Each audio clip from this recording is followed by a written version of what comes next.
आज हमारे मोर्चे को चलते हुए 304 दिन हो गए हैं और डल्लेवाल साहब जी के अमर अनशन को लगभग 16 दिन हो चुके हैं। एक तो जो हमने आज पूरे देश भर के लोगों को प्रार्थना दिवस मनाने का आह्वान किया था, जो अभी तक हमें खबरें मिल रही हैं,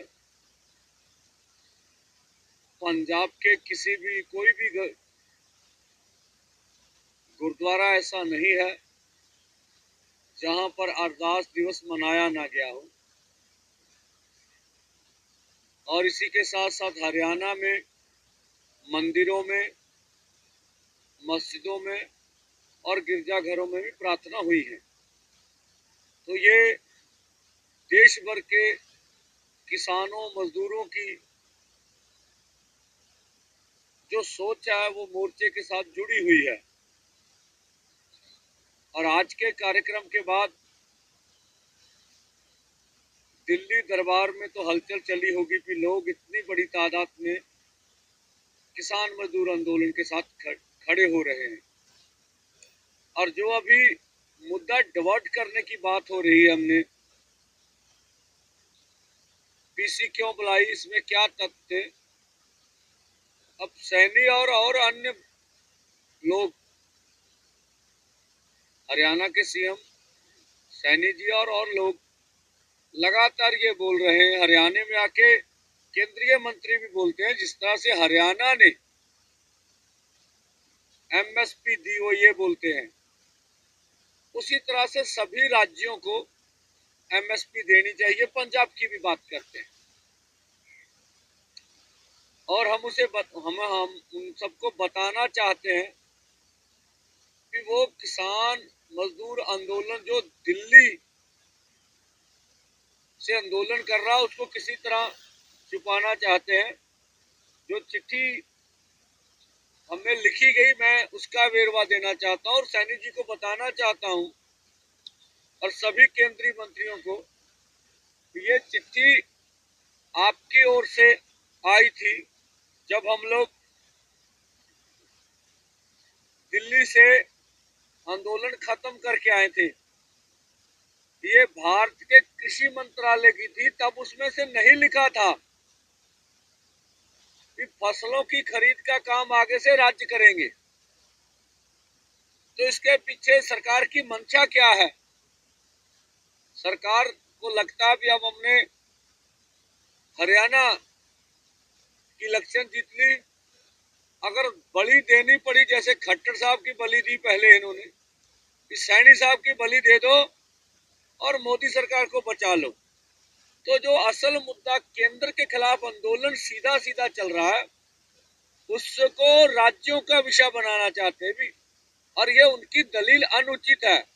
एफसीआई केंद्र का जो एजेंसी है, और अभी तक 1967 से जब से फसलों की खरीद का काम शुरू हुआ, तब से एफसीआई करती रही है। स्टोरेज का काम भी एफसीआई के पास रहा। बेशक उसके बाद जब शांता कुमार कमेटी की रिपोर्ट आई, उसके बाद जो एफसीआई के गोदाम वो बेचने का निर्णय लिया, फिर अंबानी जी के सैलो बनने शुरू हो गए, फिर ये अलग अलग तरीके से आगे बढ़ रहे हैं। तो इसलिए हम कहना चाहते हैं कि ये भारत सरकार अथवा सैनी सरकार देश के सामने असत्य ना बोले। हमारा आंदोलन केंद्र के खिलाफ है, ना पंजाब सरकार के खिलाफ है, ना हरियाणा सरकार के खिलाफ है।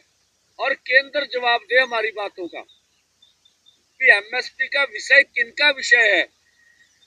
इसके बारे में जो लोकसभा ने अभी कृषि मंत्री जो उन्होंने बयान दिया कि हम सभी फसलों पर C250% के अनुसार फसलों के दाम देने के लिए तैयार हैं, उस बयान को सैनी साहब खुद काट रहे हैं।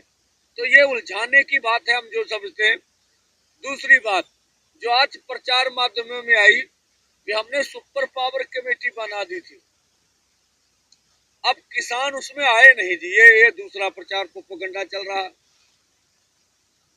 भाई। Uday Pratap versus state versus जो वो पटिशन थी हाई कोर्ट में ढली, वो रास्ता शंभू बॉर्डर खुलवाने की थी, और जब हाई कोर्ट ने 2-4 दिन में फैसला सुना दिया भी बॉर्डर खुलना चाहिए, और हाई कोर्ट की अवमानना करने के लिए हरियाणा सरकार सुप्रीम कोर्ट में चली गई कि रास्ता नहीं खुलना चाहिए।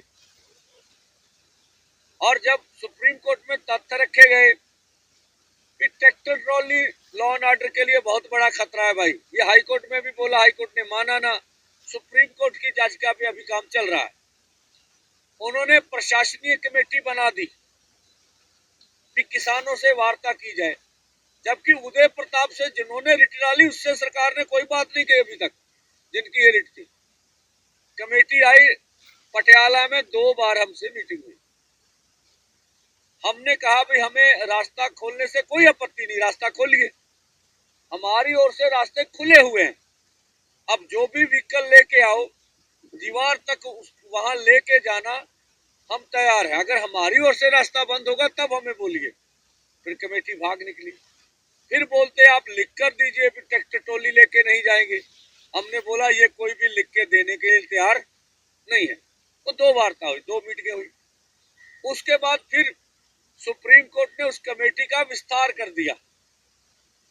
फिर दोनों स्टेट जो है वो आर्थिक माहर दें, बीच में खेती के माहर दें। वो जो कमेटी बनी हुई अभी, फिर वो आ गई, और उसमें भी हमारे साथी चंडीगढ़ में गए एक मीटिंग में, और उन्होंने मांग पत्र दिया और पक्ष अपना रखा भी यही हमारा मांग पत्र है, हम चाहते इसका निर्णय कर लो। और ये दोनों फोरमों ने बोला कि कोई भी कमेटी हमारे मसलों का हल नहीं है। पहले आज हम सुप्रीम कोर्ट के ऊपर क्यों नहीं विश्वास करते, जब सुप्रीम कोर्ट में C-250 के अनुसार प्रधानमंत्री ने वादा किया था फसलों के दाम देंगे कि रिट डली। जब सुप्रीम कोर्ट ने सरकार से पूछा भी यह लागू क्यों नहीं हो रहा, तो केंद्र सरकार ने हल्फनामा दाखिल कर दिया और बोला कि C-250 के अनुसार फसलों के दाम दिए नहीं जा सकते, हल्फनामा अभी भी है। तो उस समय सुप्रीम कोर्ट ने कुछ भी नहीं उन्हें कहा, अड़ जाता सुप्रीम कोर्ट भी, आपने भी दो। तो इसीलिए हमने कहा कि कोई कमेटी मसलों का हल नहीं है, अदालत इन मसलों का हल नहीं है, पॉलिटिकल टॉक है, ये भारत सरकार का विषय है।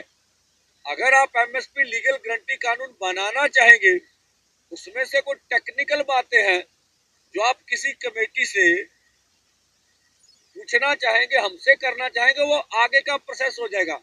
अब उस कमेटी ने रिपोर्ट दाखिल भी कर दी सुप्रीम कोर्ट में, और उनकी दूसरी बातें नहीं उठाई भाजपा के प्रवक्ता ने। उनमें यह भी लिखा है भी डबल इंजन वाली हरियाणा की सरकार के सर पर 76,000 करोड़ का कर्ज है। इसके ऊपर बोलिए किन्होंने चढ़ा दिया? आपने अगर 11 साल से विकास किया तो ये कर्जा कैसे चढ़ा? उन्होंने ये भी लिखा कि 73,000 करोड़ रुपया पंजाब के सर कर्जा है, इनकी बात क्यों नहीं करते? उन्होंने ये भी कहा कि 1996 से लेके अब तक 4 लाख किसान और खेत मजदूरों ने खुदकुशी की है। उसके ऊपर केंद्र के प्रवक्ता और क्यों नहीं बोलते कि वो किनका कसूर था? हम नहीं कहते, एक सरकार, पिछली सरकारों का भी इसमें योगदान है। और उन्होंने ये भी कहा, जो मीडिया में निकल के आई बात, हमारे पास हार्ड कॉपी तो नहीं है उसकी, कि किसान जो उपज पैदा कर रहे हैं उसका मंडी में दाम नहीं मिलता है MSP के अनुसार। इसलिए उन्होंने भी कहा भी हम समझते इसकी आवश्यकता है कि केंद्र इस पे काम करे कि किसानों को MSP लीगल गारंटी कानून बनना चाहिए। तो असल मुद्दा यह है जो अभी प्रचार माध्यमों में आ रहा, किसानों का अक्ष खराब करने की बात है। हम मीडिया से कहना चाहेंगे, काफी सुबह से पूछ रहे थे, कल भी भाई हम लोग PC करेंगे और कुछ दोनों फोरमों के बीच बातचीत चल रही है, कुछ नई बात कल भी आपके सामने आ सकती, इसके लिए हम आज आपको बता रहे हैं। जब अब देखिए, और इसके बाद लास्ट आपके सामने मैं बात रखूंगा, मैं मोदी सरकार से कहना चाहूंगा, ये निवेदन करूंगा कि आप परिस्थितियों को समझिए। पंजाब के मुख्यमंत्री, पंजाब के DGP को कहूंगा, आप भी जान रहे हैं पंजाब किधर जा रहा है, ये बॉर्डर स्टेट है, परिस्थितियां आपसे हाथ से ना निकल जाएं।